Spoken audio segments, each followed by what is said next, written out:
दोस्तों आज मैं आपको बताने जा रहा हूं कि जमीन का पेपर कैसे निकालें।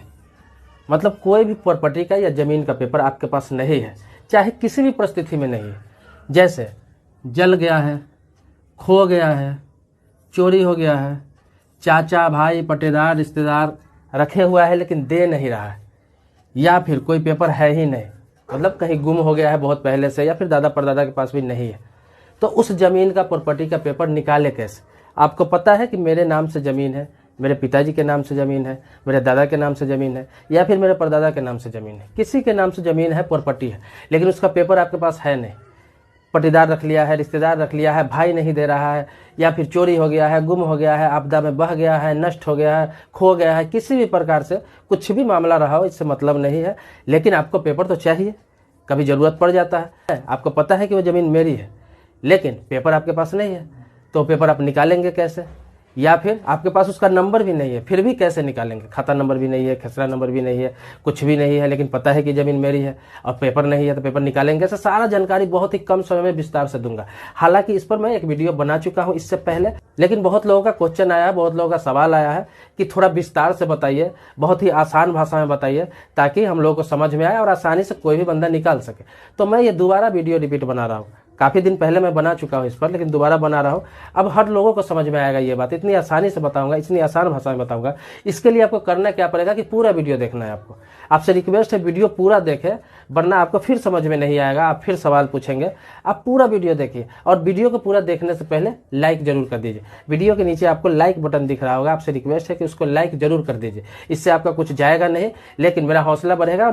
और इसी तरह नई नई टॉपिक पर वीडियो आपको देता रहूंगा, नई नई टॉपिक पर वीडियो बनाता रहूंगा, नई नई जानकारी आपको देता रहूंगा। तो वीडियो को लाइक कर दीजिए। तो आते हैं अपने टॉपिक पर कि जमीन का पेपर कैसे निकाले। मैं आपको बता रहा था, तो पहले मैं आपको बता दूं कि कोई भी जमीन का पेपर, जैसे अगर आपके पास रजिस्टर्ड डीड था, मतलब कि केवाला था, बैनामा था, या फिर रजिस्ट्री का पेपर था, या फिर खतियान जो बाप दादा परदादा के नाम से खतियान है, तो उसके बारे में बताऊंगा। पहले बताता हूं कि रजिस्टर्ड डीड, बैनामा या केवाला आपके पास था, वो खो गया है, नष्ट हो गया है, जल गया है, या फिर भाई आपका दे नहीं रहा है, चाचा आपको दे नहीं रहा है, पटीदार आपको दे नहीं रहा है, तो आपको करना कुछ नहीं है। उसका अगर खाता नंबर, खेसरा नंबर आपके पास है, मतलब कि उस प्रॉपर्टी का नंबर आपके पास है, तो आपको सीधा सा रजिस्ट्री ऑफिस में जाना है।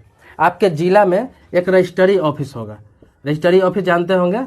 रजिस्ट्री ऑफिस हम उसे बोलते हैं जहाँ पे ज़मीन की रजिस्ट्री होती है, मतलब ज़मीन की जहाँ पे रजिस्ट्री होती है उसे हम रजिस्ट्री ऑफिस बोलते हैं, या फिर निबंधन कार्यालय बोलते हैं। तो वहाँ पे आपको जाना है।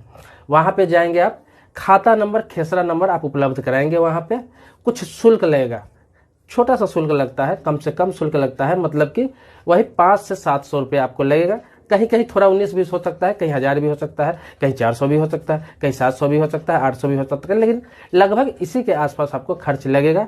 और वो केवाला, वो बैनामा, वो रजिस्टर्ड डीड आपको निकल जाएगा। वो शुल्क देंगे आप, खाता नंबर, खेसरा नंबर बताएंगे, एक आवेदन छोटा सा देंगे आप वहाँ पे। कहीं कहीं आवेदन देने की भी जरूरत नहीं पड़ती है, चालान छोटा सा कटाना पड़ता है रजिस्ट्री ऑफिस में, और आपको निकाल के उस खाते नंबर, खेसरे नंबर का रजिस्टर्ड डीड सर्टिफाइड कॉपी आपको मिलेगा, जो हर जगह काम आएगा। उसकी मान्यता है, हर जगह आपको काम आएगा और आसानी से निकाल सकते हैं, जिसको हम केवाला का नकल कहते हैं, रजिस्ट्री का नकल कहते हैं, रजिस्टर्ड डीड का नकल कहते हैं।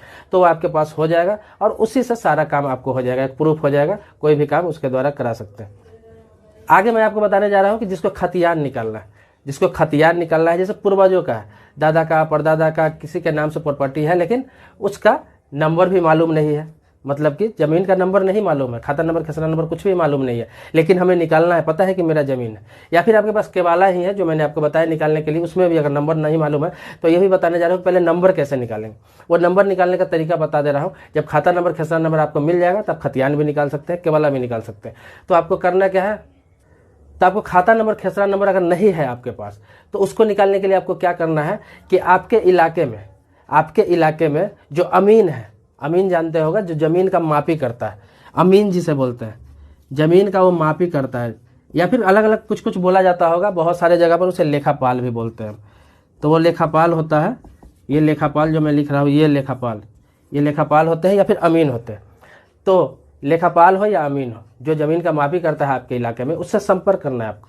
उससे जब आप मिलेंगे, उन्हें बताना है कि यहाँ पे ज़मीन है मेरी, जहाँ पे हो जाकर आप बता भी सकते हैं साइट पर, या फिर वहाँ अगर नहीं जा पा रहे हैं ज़मीन पर तो उसको लोकेशन भी आप बताएंगे तो वो समझ जाएगा। या फिर उसके पास नक्शा होता है, उसको एग्जैक्ट लोकेशन बताएंगे ना तो वो आपको देख लेगा अपने नक्शा में, और वहाँ से आपको खेसरा नंबर दे देगा, आपको खेसरा नंबर दे देगा और ज़मीन का रकबा दे देगा। रकबा समझ रहे होंगे कि कितना ज़मीन है इस नंबर का और ये नंबर है।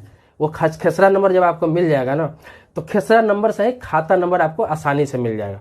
खाता नंबर आप कहीं से भी निकाल सकते हैं, या तो राजस्व कर्मचारी के पास जाके उस खेसरा नंबर से खाता नंबर पूछ सकते हैं, या फिर ऑनलाइन भी आप खेसरा नंबर से खाता नंबर निकाल सकते हैं। रकबा तो आ ही जाएगा आपको, सिर्फ आपको खेसरा नंबर मिल जाता है तो बहुत सारी चीज़ आपको आसान हो जाएगा, आराम से उस जमीन का नंबर मिल जाएगा।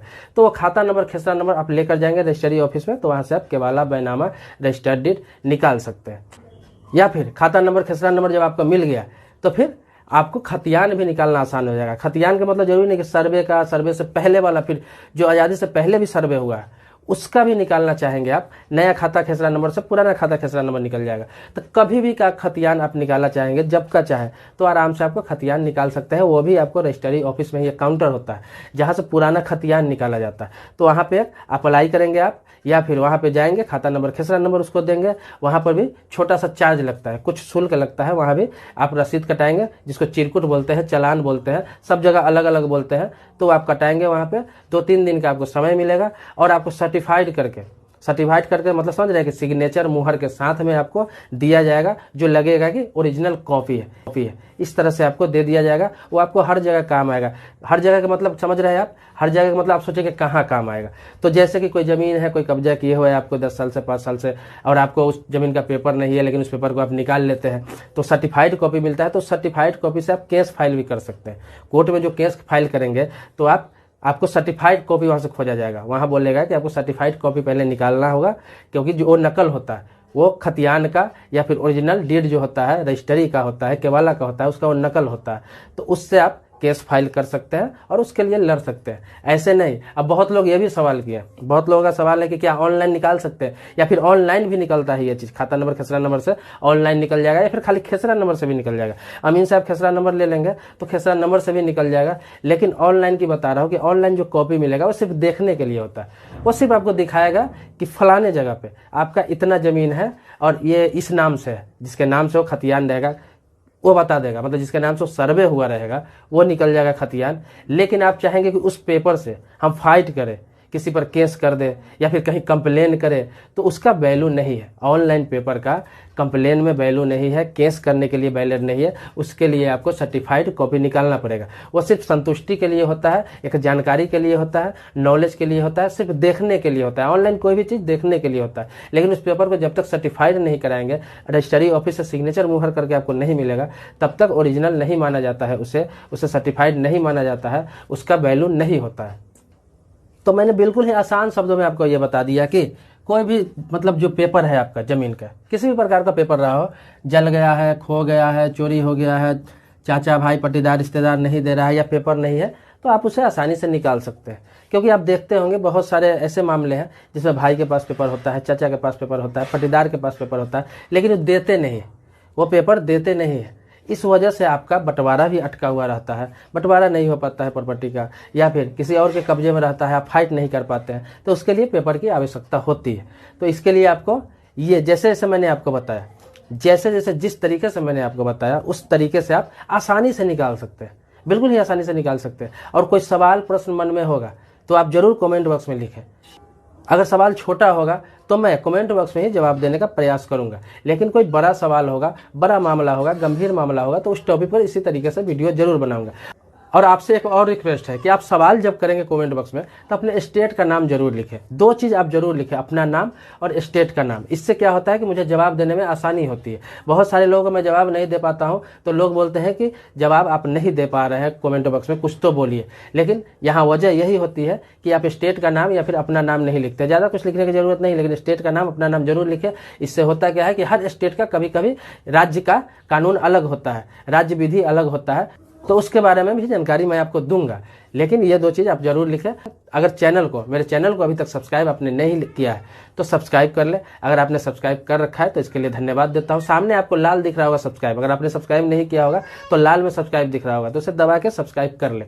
और बगल में बेल घंटी होगा उसको भी दबा दे। लेकिन आपने सब्सक्राइब कर रखा है, वहाँ पे काला सब्सक्राइब लिखा हुआ दिख रहा है, तो उसे छूने का कष्ट नहीं करें, आपने सब्सक्राइब कर रखा है, इसके लिए कोटि कोटि धन्यवाद देता हूँ। मिलते हैं नेक्स्ट वीडियो में इसी प्रकार का कोई अच्छा सा टॉपिक लेकर या फिर आपके सवालों का जवाब लेकर।